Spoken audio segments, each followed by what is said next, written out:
Seigneur. Oui, Seigneur, nous voulons te bénir encore une fois, te dire merci, Seigneur, pour ta présence. Seigneur, merci parce que tu nous permets de nous sonder, de nous éprouver. Seigneur, tu nous éprouves, Seigneur, et nous voulons encore une fois examiner nos voies. Oui, Seigneur, nous voulons être sur ta voie, sur ton chemin. Merci de nous conduire sur la voie de l'éternité, Père, dans le nom puissant de Jésus. Amen, amen, amen, amen. Alléluia. Gloire à Jésus. Amen. Est-ce que vous allez toujours bien? Merci à l'équipe de louanges. Est-ce qu'on peut remercier le Seigneur pour eux, pour le ministère? Merci beaucoup. Que Dieu vous bénisse. Que Dieu vous bénisse. Et j'aimerais, avant de poursuivre, un gros merci, avant de poursuivre, demander à... En tout cas, je vois peut-être de nouveaux visages. Je ne sais pas s'il y a de nouvelles personnes parmi nous, peut-être, ou bien des gens qui nous visitent. Est-ce que c'est pour la première fois pour certaines personnes d'être ici? Certaines personnes, oui, qui n'osent pas lever la main nécessairement. En tout cas, vraiment, soyez les bienvenus. Vraiment que le Seigneur vous bénisse. Vraiment, on est heureux que vous soyez là. Merci pour votre visite. Et vraiment, merci d'être là, à la maison du Seigneur. Donc, moi, je suis le pasteur Clément Koulibaly, le pasteur principal, le pasteur Gilles Couture. Et vraiment heureux que vous soyez là, que le Seigneur vous bénisse. Amen. Amen. Donc, on va continuer, on va poursuivre. Je ne sais pas ce que les enfants, pour l'école du dimanche, il n'y en a pas finalement, d'accord, est-ce que tout est correct? C'est bon. D'accord. Donc, ce matin, on va poursuivre dans le thème de l'année, considérez attentivement vos voix. Considérons attentivement nos voix. Amen. Considérons attentivement nos voix. Et aujourd'hui, ce que nous allons voir, c'est véritablement un examen de nos propos, de la véracité de nos propos, et de ce qu'on peut penser, de ce qu'on peut dire, de ce qu'on peut faire. Et on va, comme j'aime le dire, se recalibrer, voir en fonction de la parole de Dieu si on a des angles morts, qu'on n'a pas vu, des choses vraiment à réaliser ensemble par le Saint-Esprit et pouvoir marcher dans les voies de Dieu. Amen. Donc, on va tourner ensemble dans 1 Jean 1, 5 à 10. Donc, 1 Jean, chapitre 1, donc la première épître de Jean. Donc, Jean a écrit l'évangile de Jean, 1 Jean, 2 Jean, 3 Jean, et ensuite l'Apocalypse. Et un peu avant, après 2 Pierre, avant Jude. Donc, 1 Jean, chapitre 1, à partir du verset 6. On va commencer au verset 5. 1 Jean 1, à partir du verset 5. 5 à 10.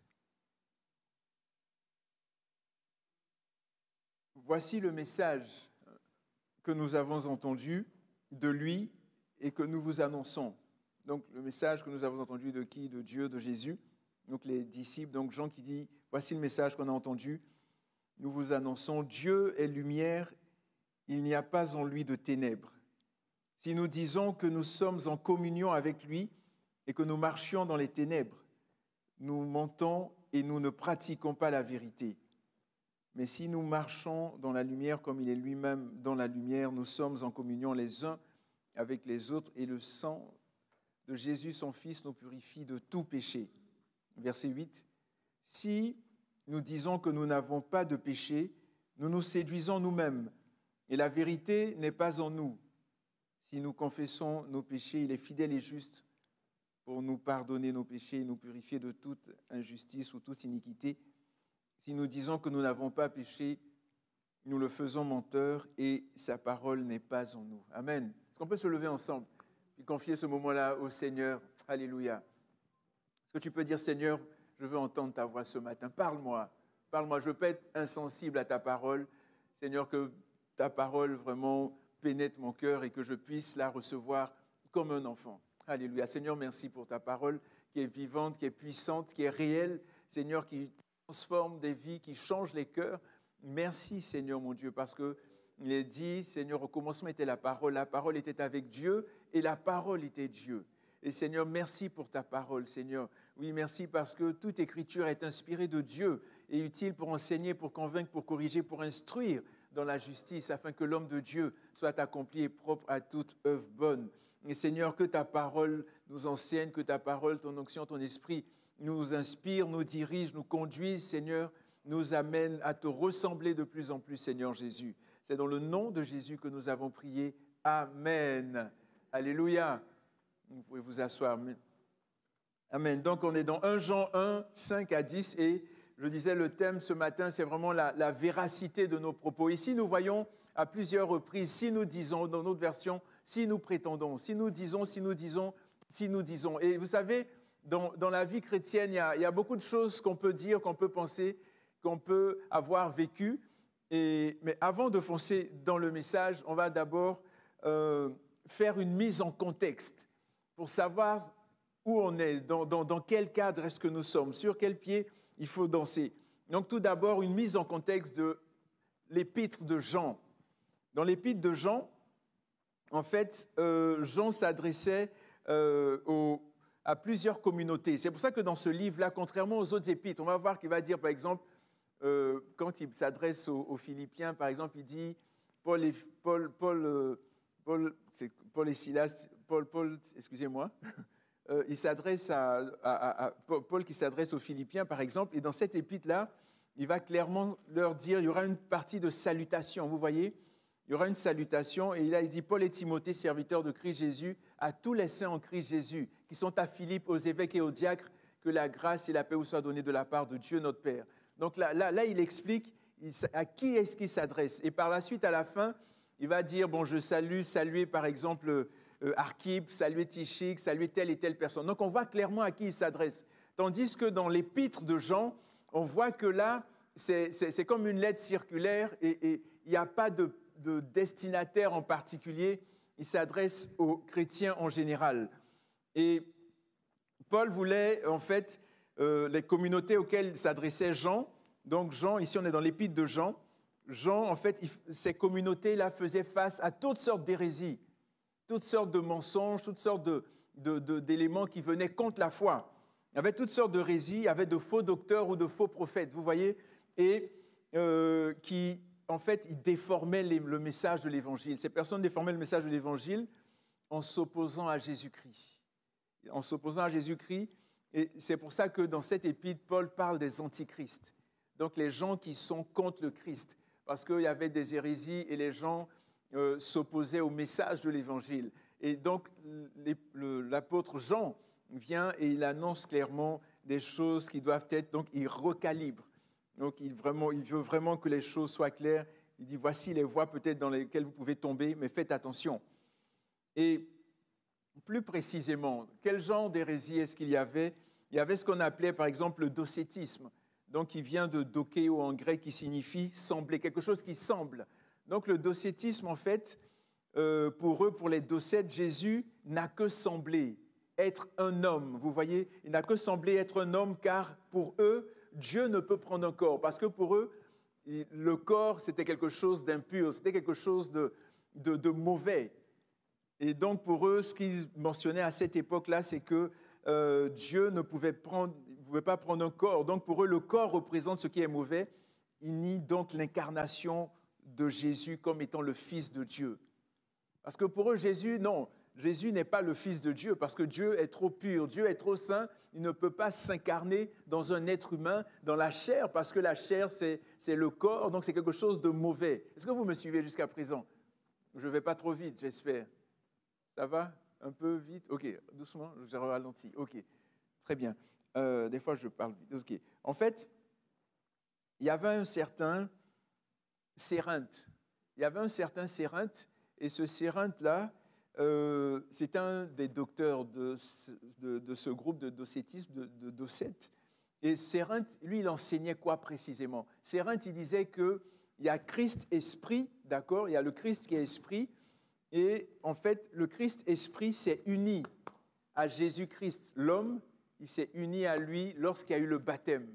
Là, c'était un peu sa pensée. Et il dit que lorsqu'il y a eu la crucifixion, lorsque Jésus est mort, ce Christ, Jésus-là, ce Christ-Esprit est parti. Je ne sais pas si vous avez déjà entendu ça. Des fois, moi, je me rappelle, des fois, quand je faisais parfois de l'évangélisation, on rencontre parfois des musulmans ou peu importe, ils pensent ça. Ils disent non, celui qui était sur la croix, ce n'est pas Jésus. Il y a eu un changement. Il a semblé. Vous voyez donc, c'est ce que les docétistes pensaient. Ils disaient que non, il y a le Christ. Ils faisaient une distinction entre le Christ esprit et puis Jésus, le Fils, Jésus qui est être humain. Est-ce que vous me suivez jusqu'à présent? D'accord? Donc, le Christ esprit, il vient sur Jésus lors du baptême. Donc, Jésus fait son ministère et tout ça. Et juste avant de mourir, poup, il s'en va. Parce qu'il peut pas être, le Christ esprit ne peut pas mourir, il ne peut pas être crucifié. Et c'était ça, le docétisme. Et c'est ce sur quoi Jean intervenait pour dire non, c'est une hérésie, c'est faux. Faites attention, examinez vos voies, faites attention. Est-ce que vous me suivez jusqu'à présent? D'accord. À la fin, on fait une interrogation écrite. D'accord. Donc, en fait, dans cette épître, Jean s'est non seulement adressé aux croyants, vous voyez, il s'est adressé aux croyants à différents stades de leur marche spirituelle. Je ne sais pas si vous avez certainement lu cette épître. À un moment, il va dire « À vous, jeunes gens, vous avez vaincu le malin. À vous, enfants, vous avez eu ça. À vous, pères. » Donc, il s'adressait aux chrétiens en général, mais à différents stades de leur marche spirituelle. Et c'est intéressant parce que là, on voit, il s'adresse aux bébés, aux enfants, et ensuite, il s'adresse aux jeunes gens et ensuite aux pères. Ça veut dire quoi? Ça veut dire que lorsque nous sommes en Christ, lorsque nous marchons en Christ, ce n'est pas nécessairement le nombre d'années qui va faire en sorte que nous sommes des enfants ou des jeunes gens ou des pères. Vous allez voir des personnes, par exemple, qui ont 40 ans, 50 ans, 60 ans, 30 ans de vie chrétienne, mais qui sont encore des enfants, qui sont encore au lait. C'est pour ça que l'apôtre pouvait dire « vous êtes encore au lait ». Est-ce que vous comprenez? Ce sont des bébés spirituels. Mais ce qui va faire que tu vas croître spirituellement, c'est ta faim de Dieu, c'est ta soif de Dieu. C'est la manière dont tu t'approches du Seigneur, dans les Écritures, l'intimité que tu as, les réactions, le changement de caractère que tu as. Vous allez voir quelqu'un, par exemple, qui a 50 ans de vie chrétienne, par exemple, 60 ans, peu importe, mais qui, vous voyez, son caractère, ce n'est pas ça. Ce n'est pas ça du tout. C'est pas ça, de je sais pas ça du tout. Vous comprenez? Il est peut-être colérique, il fait des choses, mais qui ne glorifient pas l'Évangile. Mais ici, Jean dit, il s'adresse aux enfants. Ensuite, tu es un enfant, tu dois passer au stade de jeunes gens, ou jeunes filles, de jeunes, et ensuite, tu dois passer au stade de père. Est-ce que vous me comprenez? Ça veut dire que vous allez voir peut-être quelqu'un qui a 5 ans de vie chrétienne, mais qui est profond, il y a beaucoup plus de profondeur que quelqu'un qui peut-être qui a 40 ans de vie chrétienne. Pourquoi? Mais à cause de sa relation, à cause de sa faim, à cause de son intimité avec le Saint-Esprit. En fait, la manière dont Dieu compte le temps spirituellement dans notre vie chrétienne, ce n'est pas la même manière comme nous le voyons. Est-ce que vous me comprenez? Et il n'y a aucune limite à notre intimité, à notre relation avec le Saint-Esprit. C'est lui qui nous fait grandir, c'est lui qui nous permet d'expérimenter des choses, c'est lui qui nous permet. Et souvent, et ce n'est pas mauvais, mais souvent on est heureux, on est fier de dire « j'ai 20 ans, 30 ans, 40 ans, 50 ans, 60 ans de vie chrétienne ». Oui, c'est très bien, mais concrètement, ton caractère, est-ce que tu es rempli du fruit même pas des dons spirituels, pas nécessairement, mais ton caractère, ça ressemble à quoi concrètement? L'amour, la joie, la paix, la patience, la bonté, la bienveillance, la fidélité, la douceur, la maîtrise de soi.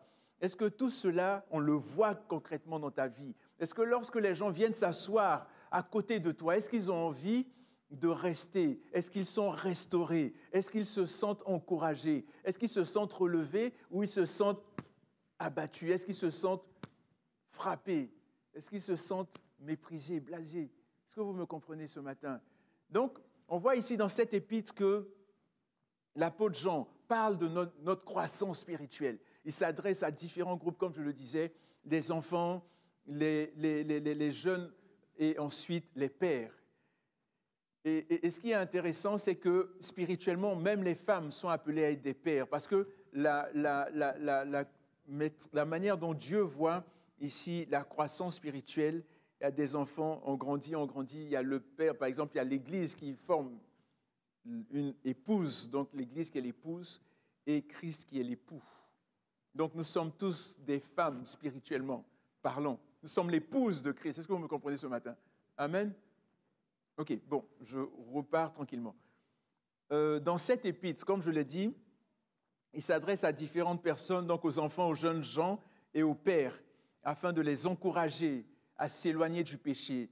Les buts de l'épître, en fait, de leur dire d'être vigilants face aux faux docteurs. On a parlé du docétisme tout à l'heure, et de les rassurer dans leur posture d'enfants de Dieu. Vous êtes des enfants de Dieu, donc marchez ainsi, marchez comme des enfants de Dieu. Et on va le voir en détail tout à l'heure. Et finalement aussi, il vient pour anéantir cette fausse doctrine du docétisme. Cette fausse doctrine qu'est le docétisme, il vient pour anéantir. Et comment est-ce qu'il a fait dans l'épître pour anéantir? On le voit par exemple dans 1 Jean 2, 22, 23. Il dit « Qui est menteur? Sinon celui qui nie que Jésus est le Christ. » Parce que pour les docétismes, non, Jésus est là, mais il y a une distinction entre le Christ esprit et puis le Christ Jésus qui est présent sur la terre et tout. Donc, il dit « Qui est menteur? Sinon celui qui nie que Jésus est le Christ. » Celui-là est qui est l'antichrist. Parce qu'il vient contre le Christ, il vient contre l'Évangile, il vient contre ce que Dieu a mis en place. Il dit, celui-là est l'antichrist qui nie le Père et le Fils. Quiconque nie le Fils n'a pas non plus le Père. Quiconque confesse le Fils a aussi le Père. Donc tu peux pas dire que oui, j'aime Dieu le Père, et puis mépriser le Fils. Absolument pas. Donc en fait, il a affirmé, comment est-ce qu'il a anéanti cette doctrine du docétisme-là? Il a affirmé la pleine humanité de Christ. Parce qu'il dit, celui qui nie que Jésus est le Christ, celui-là est l'antichrist. Donc Jésus, homme, il a affirmé que Jésus est pleinement homme. D'accord? Là, c'est le premier point. Et le deuxième point qu'il a utilisé pour détruire cette doctrine, il a affirmé également que Jésus est pleinement Dieu. Jésus est 100% homme, il est 100% Dieu. Il est l'image visible du Dieu invisible, comme le dit Colossiens. Est-ce que vous voyez? Donc, si vous voulez savoir à quoi Dieu ressemble, c'est de voir Jésus, de lire les évangiles, de voir l'attitude de Jésus. Comment est-ce qu'il a marché sur la terre? Comment est-ce qu'il s'est comporté envers la femme pécheresse, envers les enfants? À l'époque, on chassait les enfants et tout, mais Jésus les a pris dans ses bras. Jésus les a appelés. Laissez venir à moi les petits-enfants. Donc, mon frère, ma soeur, si les enfants te dérangent, tu as un problème, tu ne ressembles pas à Jésus. Est-ce que vous comprenez? On a besoin de ressembler à Christ. On a besoin d'être comme lui. C'est pour ça qu'on dit que nous sommes des chrétiens, des petits Christ, entre guillemets. Est-ce que vous comprenez? Et on voit ici, donc, il a pleinement affirmé la divinité de Christ. Comment? Dans 1 Jean 5, 20, il dit, nous savons aussi que le Fils de Dieu est venu et qu'il nous a donné l'intelligence pour connaître le véritable. Et nous sommes dans le véritable en son Fils Jésus-Christ. Le Fils de Dieu. Donc, ce qui disait Christ Esprit, là, le Fils de Dieu est venu et qui nous a donné l'intelligence pour connaître le véritable. Et nous sommes dans le véritable, donc dans la parole véritable de Dieu, en son Fils Jésus-Christ. Donc, Jésus qui est pleinement Dieu, qui est pleinement homme. Et c'est important de comprendre cela, de saisir cela, parce que Jésus est venu, il a souffert comme nous, il a pleuré, il a vécu, il a été tenté en toutes choses. C'est ce que la parole de Dieu nous dit. Il a été tenté en toutes choses, mais il n'a pas péché. C'est pour ça qu'on peut mettre notre confiance en lui. Il est mort à la croix pour nous, il est ressuscité et il est vivant. Il règne pour les siècles des siècles. Amen. Il est vivant, Jésus. Jésus est puissant, il est présent. Amen. Et là, on voit, donc c'est un peu le cadre. C'est un peu le cadre de cette épître-là, de l'épître de Jean. Donc d'encourager non seulement les chrétiens, mais aussi de venir contre les hérésies à cette époque et qu'on voit aujourd'hui encore malheureusement. Il y a encore des hérésies aujourd'hui. Et dans le passage, il est dit, dans 1 Jean à partir du verset 1, chapitre 1, verset 6, il est dit, « Si nous disons que nous sommes en communion avec lui, donc nous avons une relation avec lui, si nous disons que nous sommes en communion avec Dieu, il dit Dieu est lumière, si nous disons que nous sommes en communion avec lui et que nous marchions dans les ténèbres. Il s'adresse à des chrétiens, hein? Vous voyez, il dit, et que nous marchions dans les ténèbres. Nous mentons et nous ne pratiquons pas la vérité. Si nous disons être en communion avec Dieu, si nous marchons dans les ténèbres, nous mentons, nous ne pratiquons pas la vérité. Mais vous allez dire, mais pasteur Clément, comment est-ce que nous sommes des chrétiens et on peut marcher dans les ténèbres? C'est quoi marcher dans les ténèbres? Merci de m'avoir posé la question. Je vois que vous me suivez, c'est extraordinaire. Marcher dans les ténèbres, c'est important de saisir, de comprendre. Marcher dans les ténèbres, en fait, c'est quoi? C'est haïr son frère et sa sœur. Il n'y a personne qui a jamais fait ça, hein? Vous êtes des saints, nous sommes des saints. Alléluia. Marcher dans les ténèbres, c'est haïr son frère et sa sœur. Vous voyez, je suis convaincu que ça nous est tous déjà arrivé. Et pourquoi je dis ça? C'est parce qu'il est dit ici, dans 1 Jean 2, 9 à 11, il dit « Celui qui dit qu'il est dans la lumière », vous voyez, on parle de lumière dans cette épître-là, on va parler de lumière, d'obéissance, d'amour, etc. C'est là qu'on voit Dieu est amour, dans 1 Jean 4. Il dit « Celui qui dit qu'il est dans la lumière et qui est ou qui déteste son frère est encore dans les ténèbres. » Est-ce que vous voyez? Donc en fait, marcher dans les ténèbres, c'est quoi? C'est détester son frère. Et on le voit. Je veux dire, on le voit. Soyons francs, soyons honnêtes, soyons authentiques. On a déjà détesté nos frères et sœurs dans la foi ou des personnes un peu partout. Donc celui qui est son frère est encore dans les ténèbres, celui qui le déteste. Verset 10, celui qui aime son frère demeure dans la lumière et aucune occasion de chute n'est en lui. Verset 11, 1 Jean 2, 9, 11, mais celui qui est son frère, qui déteste son frère, est dans les ténèbres, il marche dans les ténèbres et il ne sait où il va parce que les ténèbres ont aveuglé ses yeux. Est-ce que vous comprenez? Donc ici, en fait, le Seigneur veut qu'on puisse examiner nos voies. Est-ce que, Seigneur, il y a quelqu'un que je déteste? Est-ce qu'il y a quelqu'un que je n'aime pas? Ou il y a quelqu'un que j'ai détesté et puis dans mes relations avec cette personne, il y a eu toutes sortes de problèmes, de difficultés, de soucis. Seigneur, aide-moi à considérer mes voies. Aide-moi à revenir, à faire la paix, etc., à revoir. Donc, vous voyez, c'est le miroir de la parole. Donc, marcher dans les ténèbres, c'est haïr son frère et sa sœur. Marcher dans les ténèbres, c'est quoi encore? Marcher dans les ténèbres, c'est s'éloigner des excès. C'est être, dans les excès, dans l'ivrognerie, la luxure, l'impudicité, les querelles, les jalousies. C'est ça, marcher dans les ténèbres. On le voit dans Romains 13, 12 à 13. Donc, c'est vraiment d'être toujours dans les excès, dans l'ivrognerie, la luxure, l'impudicité, les querelles, les jalousies. Ah, mais moi, je ne fais pas ça.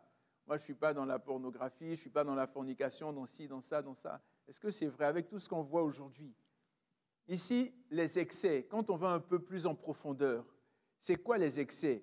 Ici, les excès, c'est le terme utilisé ici, komos en grec, komos qui signifie orgie. C'est des fêtes solennelles en l'honneur du dieu Dionysos ou Bacchus, le dieu romain, donc le parallèle de Dionysos. Et puis en fait, c'est le dieu du vin. Le dieu du vin, mais je prends de temps en temps un petit coup, blablabla. N'est-ce pas? Donc, je veux dire, mais ton petit coup là, tu le prends et tu l'arrêtes jusqu'à où? Jusqu'à quand? Parce que ce qui se passe ici, c'est qu'on nous dit, eux, ils se retrouvaient pour faire des excès, qui signifie orgie ou ripaille. Et en fait, et à l'époque, ce qu'ils faisaient, et c'est ce que Jean est en train d'adresser et qui existe encore aujourd'hui. Regardez, comment est-ce qu'il fonctionnait à l'époque? Donc, il y avait des processions nocturnes, donc en l'honneur du dieu vin ou du dieu d'ivresse. D'accord? Donc, il y avait des processions nocturnes, ils se suivaient, ils étaient dans un état, comment on dit, pacté ici, comment on dit? Ils étaient, ils étaient sous, et puis, c'est ça, non? Ils étaient sous, et puis ils se suivaient dans la rue, tout ça, et puis à moitié ivres, et puis avec de la musique en l'honneur de Bacchus ou Dionysos, et puis ou quelque autre divinité, et chantaient et jouaient devant les maisons de leurs amis.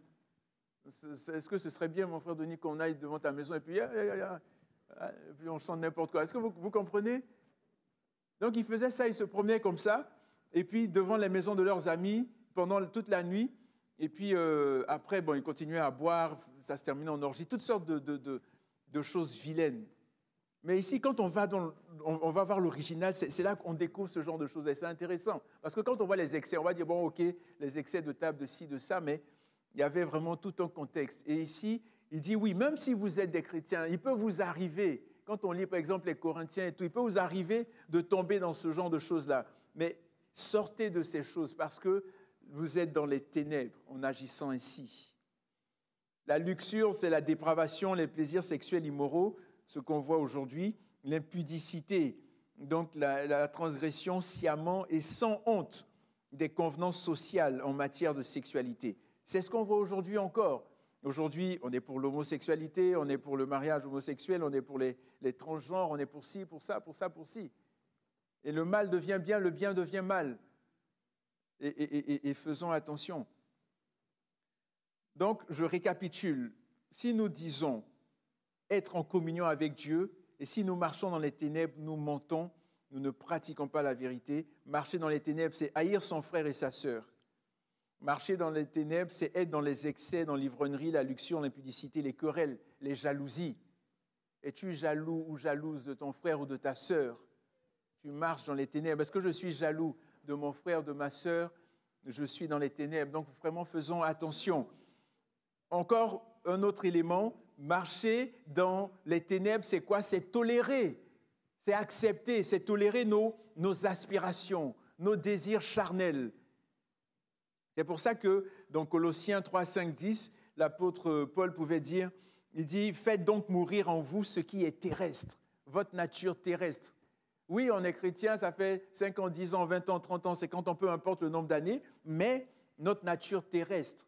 Et on peut avoir des pulsions. Et il dit ici, faites mourir votre nature terrestre, l'immoralité sexuelle, l'impureté, les passions, les mauvais désirs et la soif de posséder qui est une idolâtrie. Il dit, c'est à cause de cela que la colère de Dieu vient sur les hommes rebelles. Vous aussi, autrefois, lorsque vous viviez parmi eux, vous marchiez dans ces péchés. Mais maintenant, renoncez à tout cela. Renonçons à tout cela, mes frères et sœurs. Si vous êtes dans ces choses, renoncez à tout cela, à la colère, à la fureur, à la méchanceté, à la calomnie, aux grossièretés qui pourraient sortir de votre bouche. Ne vous mentez pas les uns les autres, car vous vous êtes dépouillés du vieil homme et de ses manières d'agir. Vous avez été revêtus, vous avez revêtu l'homme nouveau qui se renouvelle pour parvenir à la vraie connaissance, conformément à l'image de celui qui l'a créé. Donc on voit ici plusieurs manières de marcher dans les ténèbres. Haïr son frère, être dans la luxure des désirs de la chair, être dans la colère, dans la jalousie, les animosités et tout ça. Et donc si nous disons que nous sommes en communion avec Dieu et que nous sommes dans toutes ces choses, nous sommes des menteurs. On compte des menteries. C'est comme ça qu'on dit ici, hein? Des mensonges, des menteries. Des menteries, des mensonges. En tout cas, moi, c'est ici que j'ai connu le mot menterie. Mais bon, on compte des menteries, on compte des mensonges. Vous voyez?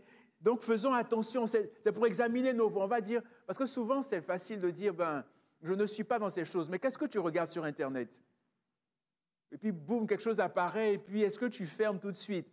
Qu'est-ce que les conversations que tu entends? Est-ce que c'est quelque chose qui nourrit ton âme ou bien qui la souille? Vous savez, c'est facile de glisser. Est-ce que il t'arrivait peut-être, en tout cas je ressens ça dans mon cœur, il t'arrivait peut-être à un certain moment d'avoir des rêves, peut-être, ou bien d'avoir des pensées, des visions, des révélations, d'avoir une certaine intimité avec le Saint-Esprit. Et petit à petit, ça a commencé à diminuer. Et puis toi, tu t'es accoutumé, tu t'es habitué à cela. Mais le Seigneur dit non. Considérons nos voies. Reviens. Dans Apocalypse 2, on voit que le Seigneur disait, et c'est très intéressant, c'est à l'église d'Éphèse. Et il paraît que Paul était à Éphèse quand il a écrit cette épître-là. Et à l'église d'Éphèse, il disait rapidement, il dit, je connais tes œuvres, ton travail, ta persévérance. Apocalypse 2, verset 2. Je le sais, tu ne peux supporter les méchants, tu as éprouvé ceux qui se disent apôtres et ne le sont pas, tu les as trouvés menteurs, tu as de la persévérance, tu as souffert à cause de mon nom et tu ne t'es pas lassé. Mais j'ai contre toi. Dieu te dit ce matin, il a quelque chose contre toi. Il dit, j'ai contre toi que tu as abandonné ton premier amour. Est-ce que tu as abandonné ton premier amour, mon frère, ma sœur? La faim, la soif, l'amour, le désir que tu avais du Seigneur, de prendre le temps tous les jours, de méditer sa parole, de prendre le temps vraiment de prier et tout. Il dit, j'ai contre toi. Je vois, oui, tu continues, tu es fidèle et tout, mais s'il n'y avait pas les activités d'église et tout, s'il n'y avait même pas les frères et sœurs, est-ce que tu serais encore en relation avec moi? Tu ne me parles même plus, tu ne m'adresses même plus la parole. Avant, tu montais dans ta voiture, tu faisais différentes choses, mais tu m'adressais la parole. Il y avait une relation, il y avait une intimité. On était ensemble, comme il est dit dans Ecclésiaste et tout ça. Il y avait une certaine, dans Cantique des Cantiques, il y avait une certaine proximité. Mais tu as perdu ton premier amour. Est-ce que j'ai perdu mon premier amour? Est-ce que nous avons perdu notre premier amour? Notre désir de marcher avec le Christ, cette soif-là, les pensées, la parole de Dieu dit, nous avons les pensées de Christ. Est-ce que les pensées que nous recevions, est-ce que nous continuons à les recevoir?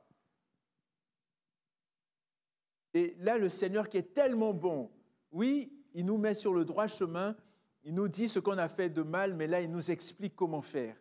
Et au verset 5, il dit, « Souviens-toi donc d'où tu es tombé. Considère attentivement tes voies. Souviens-toi, mon frère, souviens-toi, ma sœur, d'où tu es tombé. Où est-ce que tu es tombé? Qu'est-ce qui s'est passé? Regarde, on peut faire un bilan de ta vie. Ce que tu aimais avant, ce que la proximité, l'intimité, la relation que nous avions avant ensemble. Souviens-toi d'où tu es tombé. Repens-toi et pratique tes premières œuvres. Alléluia.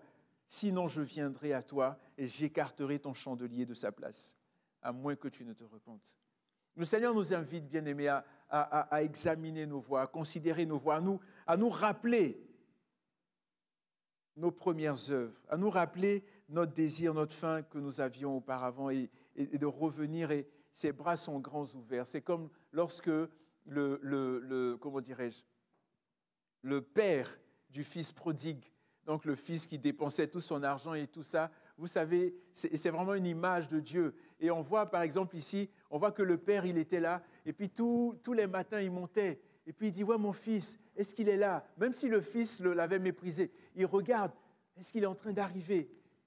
Il est où, mon fils? Il est où? Est-ce qu'il est là? Où est-il? Où est-il? Où est-il? Et quand il a vu la silhouette de son fils, il dit, « Oui, c'est mon fils, c'est sa démarche. Je le connais, il a l'air un peu sale, pouilleux, tout ça. Non, c'est vraiment mon fils. » Et là, il s'est mis à courir vers lui. Et c'est ce que le Seigneur veut faire avec toi ce matin. Il veut simplement que tu viennes à la maison, que tu entres en toi-même et que tu viennes, je retourne à la maison et il a ses bras grands ouverts. Alléluia. Parce qu'il t'aime, parce qu'il est mort à la croix pour toi, parce que tu as du prix à ses yeux, parce que tu es sa fille bien-aimée, tu es la prunelle de ses yeux, tu es son fils bien-aimé. Donc c'est vraiment important d'être conscient de cela et puis de revenir dans sa présence. Il va nous prendre. Il dit que je ne chasse pas celui qui vient vers moi. Amen. Vous savez, lorsque Jean dit que si nous disons que nous sommes en communion avec lui, que nous marchons dans les ténèbres, nous mentons, nous ne pratiquons pas la vérité, il fait allusion à 1 Jean 4, 20. Donc, dans la même épître, voici ce qu'il dit. Il dit, si quelqu'un dit « j'aime Dieu », tout le monde dit « j'aime Dieu » ici, n'est-ce pas? Tout le monde aime Dieu. Mais il dit, si quelqu'un dit « j'aime Dieu » et qu'il haïsse son frère, c'est un menteur.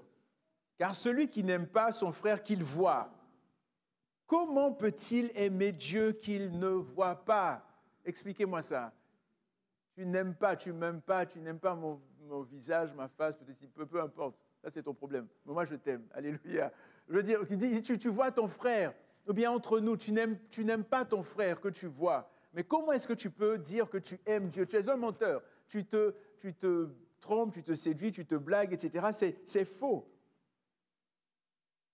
Il dit, car celui qui n'aime pas son frère qu'il voit ne peut pas aimer Dieu qu'il ne voit pas. Parce que, en fait, en voyant ton frère ou ta sœur, c'est la manifestation de Dieu. Alléluia. Il faudrait vraiment que Dieu change je ne sais pas comment on peut dire ça, notre regard, nos yeux spirituels, notre vision. Nos yeux spirituels, c'est ça, qu'on puisse vraiment voir les gens comme Dieu les voit. Même si ce sont des personnes qui nous ont insultés, qui nous ont calomniés, qui nous ont blessés, peu importe, que nous voyons que ce sont des créatures de Dieu. Dieu les a créés, peut-être qu'ils sont possédés, peut-être qu'ils suivent les œuvres de l'ennemi, peut-être qu'ils sont méchants, peu importe. Mais on a vraiment besoin d'avoir la vision de Dieu. Amen.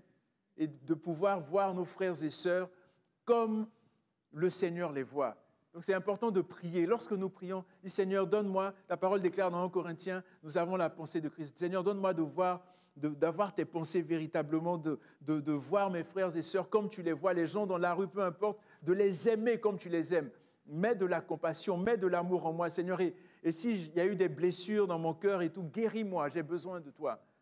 Est-ce que vous me comprenez ce matin? Il y a beaucoup de choses qu'on a pu vivre dans nos vies, beaucoup d'outrages, beaucoup de difficultés, beaucoup de blessures peut-être qui sont encore là, peut-être par nos propres fautes ou pas, mais on a besoin d'être guéris. Et seul le Saint-Esprit peut nous restaurer, seul le Saint-Esprit peut nous guérir.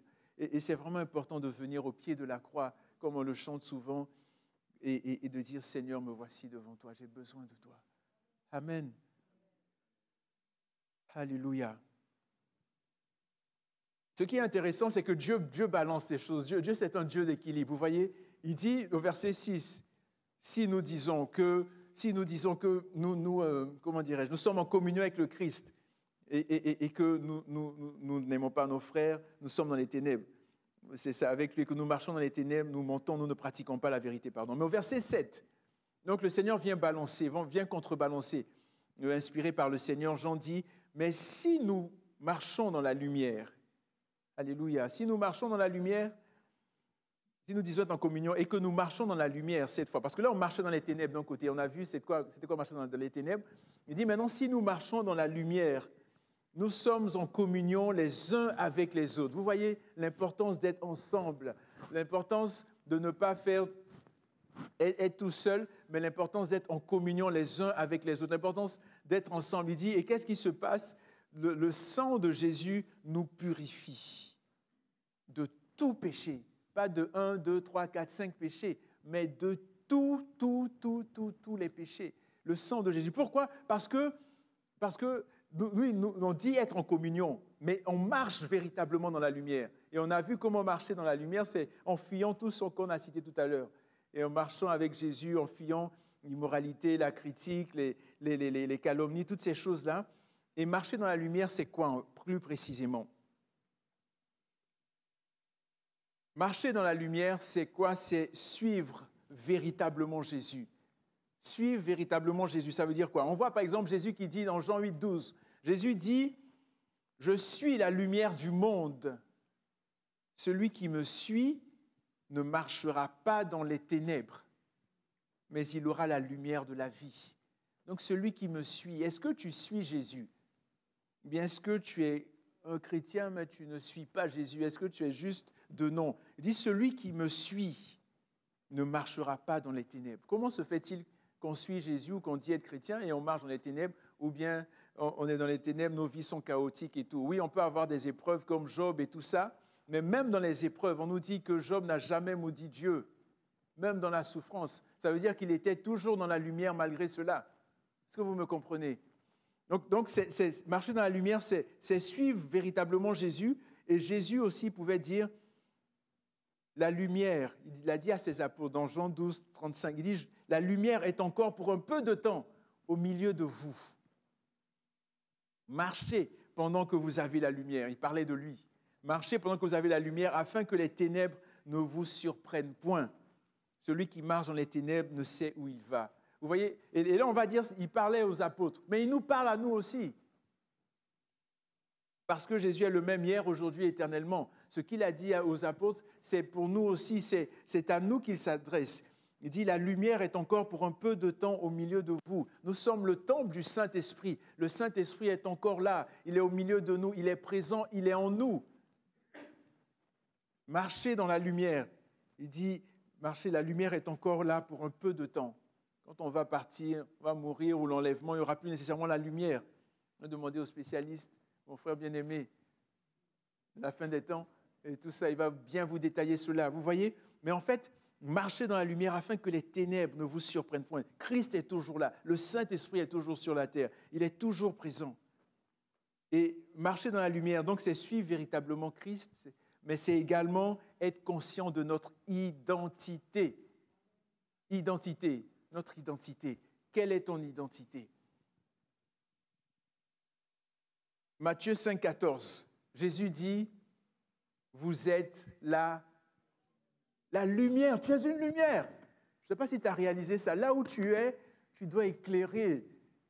Là, je veux dire, les ténèbres, c'est la peine, les difficultés et tout ça. Mais quand tu arrives dans un endroit, boum, ça doit s'éclairer. Waouh! La lumière est entrée. Il y a quelque chose qui émane, qui se ressort de nos vies. Il y a quelque chose, parce qu'il dit, vous êtes la lumière. Vous êtes la lumière. Matthieu 5, 14. Vous êtes la lumière du monde. Une ville située sur une montagne ne peut être cachée. Et dans Éphésiens 5, 8, il est dit, autrefois, vous étiez ténèbres. Vous voyez? Autrefois, nous étions ténèbres. Il dit, et vous êtes lumière dans le Seigneur. Nous sommes lumière. Marchez comme des enfants de lumière. Marchons, bien-aimés, comme des enfants de lumière. Marchons dans la vérité. Marchons dans la droiture. Marchons dans l'amour. Marchons comme des enfants de lumière. Et si nous marchons ainsi, il y a d'excellentes choses qui vont se passer. Non seulement nous serons vraiment en communion les uns avec les autres, il y aura l'amour véritable, il y aura la sincérité, il y aura l'authenticité, on va se dire les vraies choses. Moi, je pense que tout se dit, mais il y a la façon de le dire. Est-ce que vous me comprenez?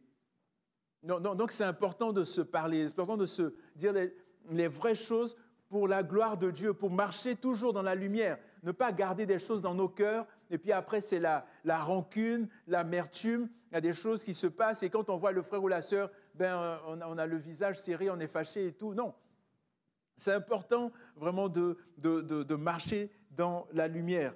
Et donc, premièrement, un des avantages, si nous marchons dans la lumière, c'est que nous sommes en communion les uns avec les autres, mais ensuite, le sang de Jésus, alléluia, le sang de Jésus, amen, le sang de Jésus qui a coulé à la croix pour nous, nous purifie de tout péché. Le sang de Jésus qui est toujours vivant, le sang de Jésus. Alléluia. Oh, le sang de Jésus. Oh, le sang de Jésus. Oh, le sang de Jésus. Tous mes péchés. Alléluia. Tous nos péchés. Le sang de Jésus lave tous nos péchés.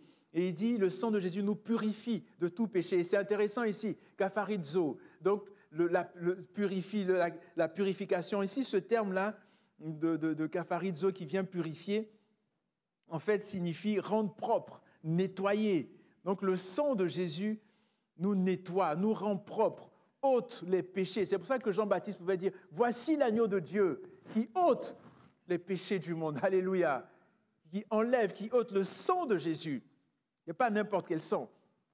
Il purifie, ce sang-là purifie notre conscience des œuvres mortes. Alléluia. Et ce kapharizo-là, on voit que l'apôtre Jean a pu l'expérimenter dans l'Apocalypse. Le livre de l'Apocalypse est un livre extraordinaire de révélation où on voit des choses passées, présentes et à venir. Et dans ce livre, voici ce que l'apôtre Jean pouvait dire. Dans l'Apocalypse 7, du verset 9 au verset 17. Est-ce que ça va toujours, vous me suivez? Ça va? Amen. Dans Apocalypse 7, regardez ce que Jean... Et moi, je prie pour que vous ayez de telles expériences spirituelles, frères et sœurs. Que nous ayons de telles expériences spirituelles. Qu'on puisse voir le ciel, parce que c'est notre demeure. On peut dire, mais Seigneur, regarde, là où je vais, quand vous voulez aller dans une maison, mais acheter une maison, vous allez regarder un peu quand même le quartier, vous allez visiter et tout. Je dis, mais Seigneur, tu es en train de me préparer une maison. Dans Jean 14, il dit, je m'en vais vous préparer une place, n'est-ce pas? Mais permets-moi d'aller voir cette maison que tu es en train de me préparer. Je ne sais pas si c'est une prière bizarre. Vous ne voulez pas aller voir le ciel? Non? Amen. Oui, moi aussi. On peut avoir, Dieu peut nous permettre de voir le ciel. Regardez, c'est ce qui s'est passé ici dans la parole. Regardez dans Ésaïe 6. Dans Ésaïe dit, à un moment, j'étais là, j'adorais le pan de la robe de l'Éternel remplissait le temple. Et Ésaïe dit qu'il a vu des séraphins. Il y avait 6 ailes qui couvraient leurs yeux, 6 ailes qui couvraient leur corps. 2 ailes, pardon, 6 ailes en tout. 2 qui couvraient leurs yeux, 2 qui couvraient leur corps, 2 qui couvraient leurs jambes. Mes sœurs, faites attention à vos jambes. Vous voyez, même les anges couvrent leurs jambes. Mais nous, on veut tout montrer. Ça, c'est une parenthèse. Vous comprenez? Vous voyez, donc il y a une certaine tenue à avoir. Et ils adoraient, mais Ésaïe a vu cette vision. Il a vu la gloire de Dieu et il criait « Saint, Saint, Saint, Saint, Saint, Saint, Saint, Saint, Saint ». Vous comprenez? Et donc, c'est vraiment important de désirer plus de Dieu. Ne pas juste nous affectionner aux choses de la terre, mais de dire « Seigneur, amène-moi dans une autre dimension ». Seigneur, je vois que, par exemple, Philippe, il était là et puis, pouf, ton esprit l'amène ailleurs. Mais je peux vivre ça aussi encore aujourd'hui. Pourquoi pas? C'est dans la parole de Dieu. Je vois les guérisons et toutes sortes de choses. Seigneur, que nous soyons assoiffés, que nous soyons des ambitieux spirituels, que nous désirions encore plus. Seigneur, je vois que tu connaissais les pensées des gens et tout, quand les gens allaient te tromper. Seigneur, donne-moi le discernement des esprits, les paroles de connaissance, les paroles de sagesse. Toutes ces choses, c'est à notre portée. Mais pourquoi est-ce que nous ne les expérimentons pas? Mais parce que nous ne demandons pas. Jean 16, 24, jusqu'à présent, vous n'avez rien demandé. Demandez afin que votre joie soit parfaite. Demandons des prières extraordinaires, des prières vraiment, et on va le voir. Alléluia. On va expérimenter, on va vivre des choses extraordinaires. Amen. Donc, dans Apocalypse 7, du verset 9 au verset 17, voici ce qu'il a pu expérimenter. Donc, on comptait le peuple de Dieu, les différentes tribus, tout ça, et on est toujours dans la purification. Voilà. À partir du verset 9, il dit, après cela, je regardais, et voici, il y avait une grande foule que personne ne pouvait compter, de toute nation, de toute tribu, de tout peuple et de toute langue. Ils se tenaient devant le trône et devant l'agneau, revêtus de robes blanches et des palmes dans leurs mains. Est-ce que ça s'est arrivé? Non, mais il a vu. Donc c'est passé, présent, futur. Il a vu une grande foule. Et il criait d'une voix forte en disant, « Le salut est à notre Dieu qui est assis sur le trône et à l'agneau. » Et tous les anges se tenaient autour du trône et des vieillards et des 4 êtres vivants. Ils se prosternèrent sur leurs faces devant le trône. Ils adorèrent Dieu en disant « Amen, louange, la gloire, la sagesse, l'action de grâce. L'honneur, la puissance et la force soient à notre Dieu au siècle des siècles. Amen. » Si jamais, je vous ouvre une petite parenthèse, si jamais vous êtes en panne de prière, vous êtes blasé, vous ne savez pas comment prier, vous n'avez pas envie de prier, il y a plein de prières dans la parole de Dieu. Vous voyez, ça, c'est une prière. Dit Amen, la louange, la gloire, la sagesse, l'action de grâce, l'honneur, la puissance et la force soit à notre Dieu au siècle des siècles. Seigneur, la louange, la gloire, la sagesse t'appartiennent, etc., etc. Vous voyez. Et au verset 13, on dit, et l'un des vieillards prit la parole et me dit, ceux qui sont revêtus de robes blanches, qui sont-ils? Et d'où sont-ils venus? Qu'est-ce qui est plus important, d'avoir des réponses ou de poser des questions? C'est juste... Non, c'est ça, les deux.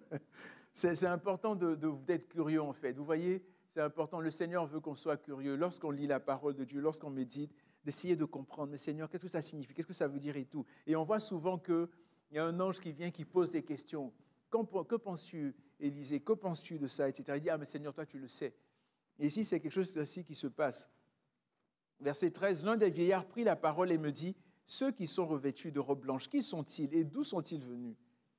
Je lui dis, mon Seigneur, tu le sais. Et il me dit, ce sont ceux qui viennent de la grande tribulation. La grande tribulation, mon frère, la grande tribulation. C'est ceux qui viennent de la grande tribulation. Ils ont lavé leurs robes et ils les ont blanchies comment? Dans le sang de l'agneau. Vous voyez l'importance du sang, le sang de l'agneau. Ils les ont blanchis dans le sang de l'agneau. C'est pour cela qu'ils sont devant le trône et le servent jour et nuit dans son temple. Celui qui est assis sur le trône dressera sa tente sur eux. Ils n'auront plus faim, ils n'auront plus soif. Et le soleil ne les frappera point, ni aucune chaleur. Car l'agneau qui est au milieu du trône les paîtra et les conduira aux sources des eaux de la vie. Et Dieu essuiera toute larme de leurs yeux. Alléluia. C'est ce que Dieu va faire avec nous. Amen. Est-ce que vous le croyez? Et ici, le lien que je voulais faire avec ce passage, en fait, pour que vous me suiviez toujours, c'est que il dit au verset 14, la réponse, en fait, il dit, ce sont ceux qui viennent de la grande tribulation, ils ont lavé leurs robes, parce que leurs robes étaient sales. Comment est-ce qu'ils les ont lavées? Ils les ont blanchies dans le sang de l'agneau.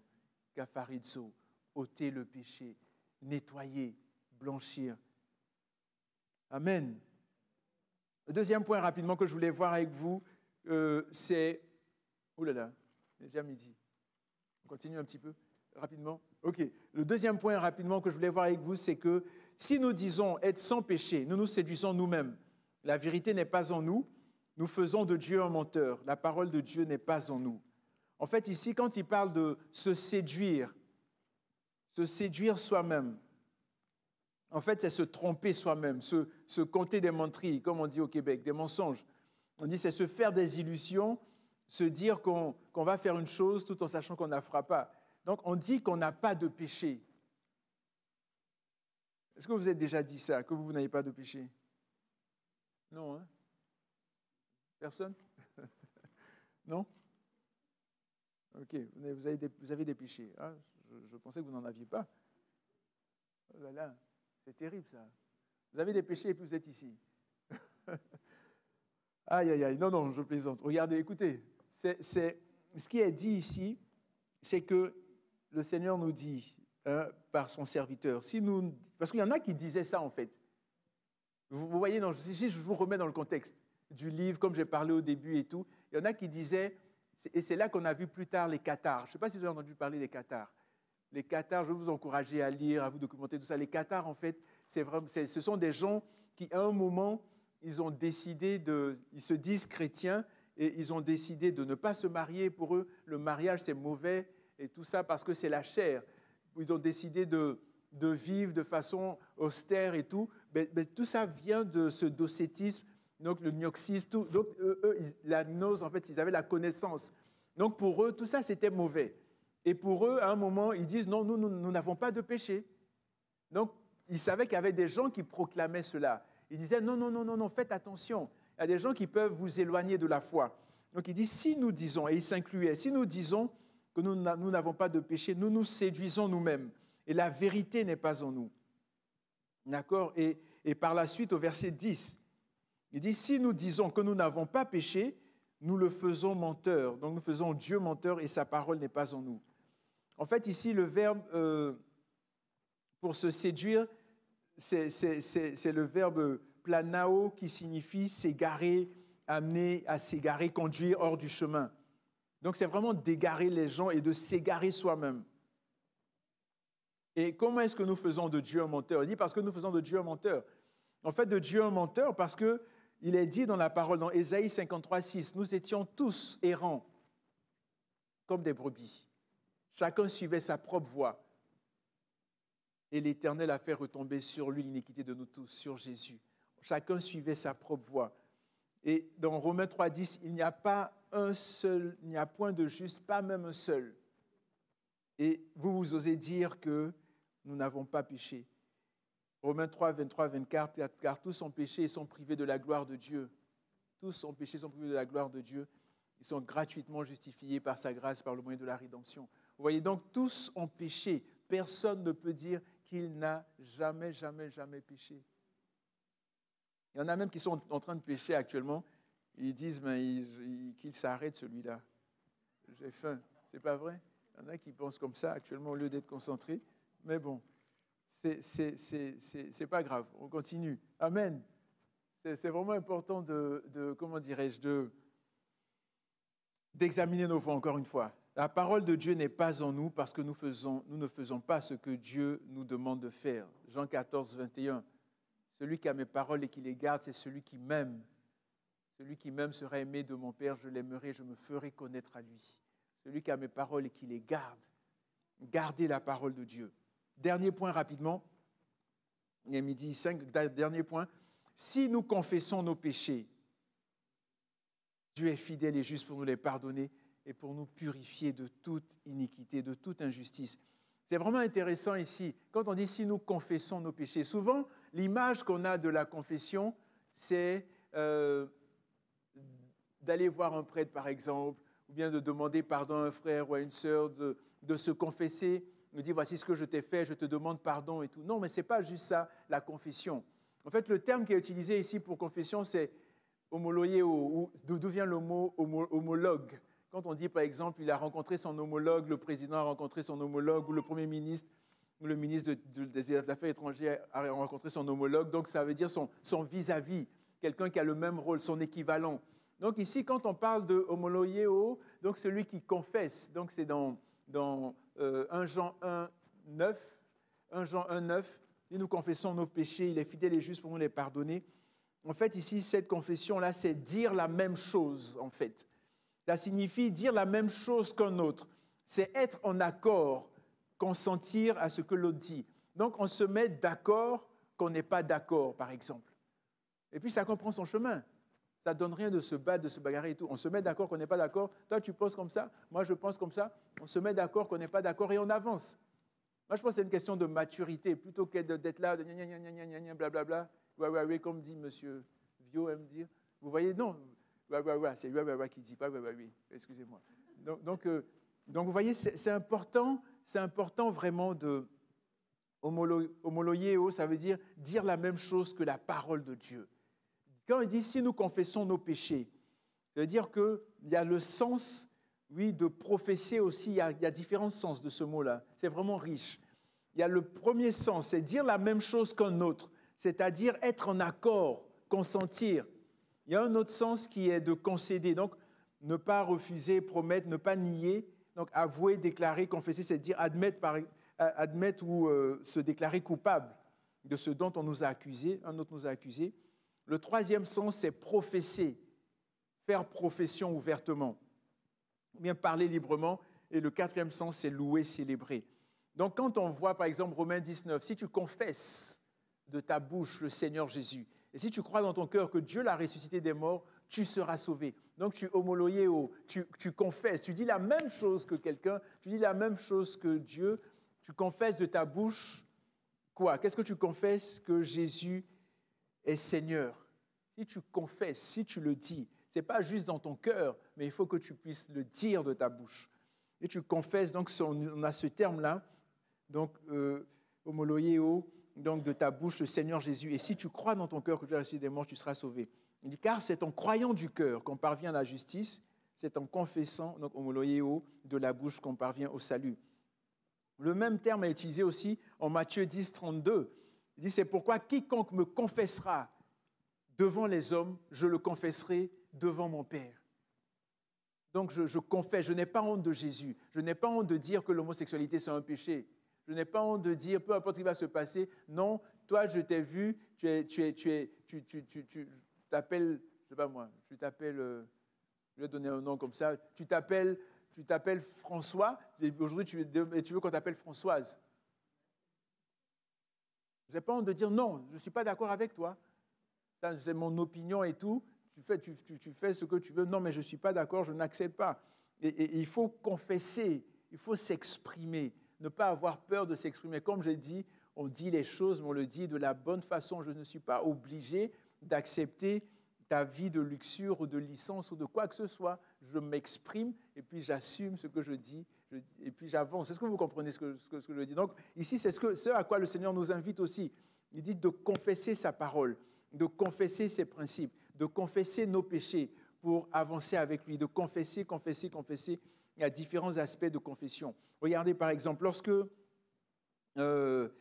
Jésus lui-même, il confesse. Pourquoi est-ce que nous, on ne va pas confesser? En Matthieu 10, 32, il dit, c'est pourquoi quiconque me confessera, homoloieo encore une fois, devant les hommes, je le confesserai aussi devant mon Père qui est dans les cieux. Mais pourquoi nous, on se dit, on est des chrétiens, il faut faire attention aux témoignages, il ne faut pas dire ci, il ne faut pas dire ça, patati patata. Non. Toi, tu dis tout ce que tu veux. Toutes les vilaines choses, blablabla, comme un peu on a vu au JO, etc., aux Jeux Olympiques. Mais pourquoi est-ce que moi, je ne dirais pas que Jésus est Seigneur et puis que je suis comme ça? Il faut confesser. Est-ce que vous comprenez? C'est important aussi cet aspect de confession-là. Amen, amen. Jean 9, verset 22.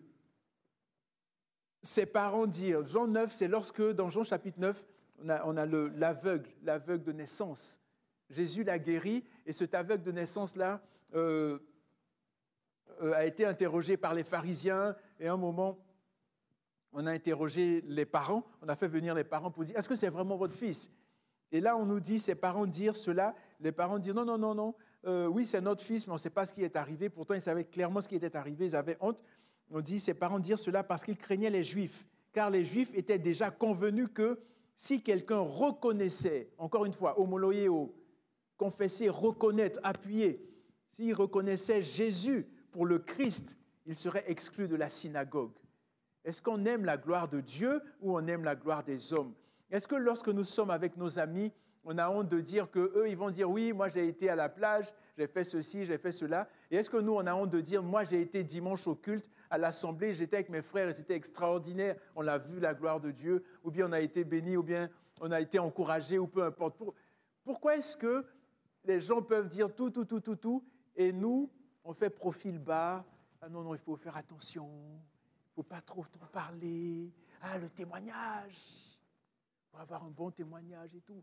Mais ton témoignage, vous n'avez pas vu Jésus, son témoignage? Pourquoi est-ce qu'on ne veut pas avoir son témoignage aussi? Race de vipère, ce que vous faites, c'est mauvais, c'est un péché. Oui, il y a la façon de le dire, bien sûr, mais il faut le dire. Il nous a donné une langue, exprimons-nous, bien-aimés, homoloyéo, soyons en accord avec la parole de Dieu. Donc la confession pour demander pardon pour nos péchés, mais la confession aussi pour proclamer Jésus. Alléluia, pour proclamer que Jésus est le Seigneur des Seigneurs, que oui, tu vis de telle ou telle façon, mais tu as besoin de Jésus. Jésus peut changer ta vie, Jésus peut te restaurer, quel que soit ce que tu traverses. Amen. Un dernier point, les Sadducéens qui dans Acte 23, verset 8, les Sadducéens disent qu'il n'y a point de résurrection et qu'il n'existe ni ange ni esprit. Donc déjà à l'époque, il y avait des doctrines, des hérésies. Vous voyez, comme on a parlé au début, le docétisme et tout. Eux, pour les Sadducéens, il n'y a point de résurrection, il n'y a pas d'ange, il n'y a pas d'esprit, tandis que les pharisiens affirment les deux choses, qu'il y a la résurrection et qu'il y a les anges et les esprits. Homoloyéo, ils affirment encore une fois. Et le dernier point, je t'avoue, homoloyéo, Acte 24, 14, je t'avoue, bien que je sers le Dieu de mes pères, selon la voie qu'ils appellent une secte, croyant tout ce qui est écrit dans la loi et les prophètes. Donc là, c'est Paul qui témoignait. Il témoignait clairement, il n'avait pas honte de dire que Jésus, c'est le Dieu de mes prophètes et je le sers. Je crois en Jésus. Moi, je me rappelle, il y a plusieurs années, je pense que c'était entre 2001 et 2004, c'est ça, entre 2001 et 2004, je crois, je travaillais quelque part et puis j'étais là à la pause, je parlais avec quelqu'un et puis il y a quelqu'un qui est venu me saluer et puis elle me salue comme ça, elle dit « Bonjour », elle me dit « Bonjour, moi c'est Françoise, lesbienne ». Elle dit « Oh », je sautais comme ça. Je dis « Mais c'est quelle salutation ça ?» Je n'ai pas besoin de savoir si tu es lesbienne ou quoi que ce soit, mais la proclamer. Vous voyez, mais nous, il y a longtemps, ça fait plus de 10 ans, vous voyez. Mais nous, et aujourd'hui, c'est tout le tapage qu'on voit aujourd'hui, mais nous, c'est important de proclamer Jésus, de proclamer, de nous exprimer, de dire notre avis, de ne pas être des hypocrites, c'est ça, des bénis oui, des hypocrites. Et puis non, c'est important d'être authentique, de dire, et s'ils veulent pas de nous, c'est pas grave. Jésus, il veut de nous. Amen. Alléluia. Amen.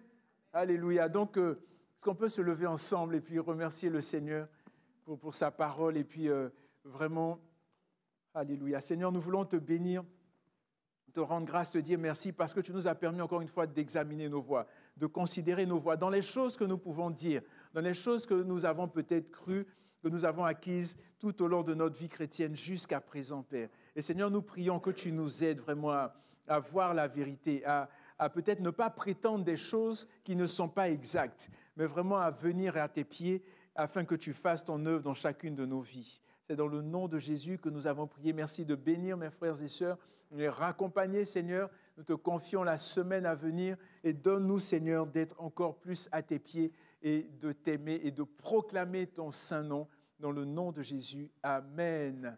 Amen, amen, amen. Je ne sais pas si quelqu'un... Amen. Alléluia. Que Dieu vous bénisse. Et je ne sais pas si quelqu'un a besoin de prière, peut s'avancer, que ce soit pour la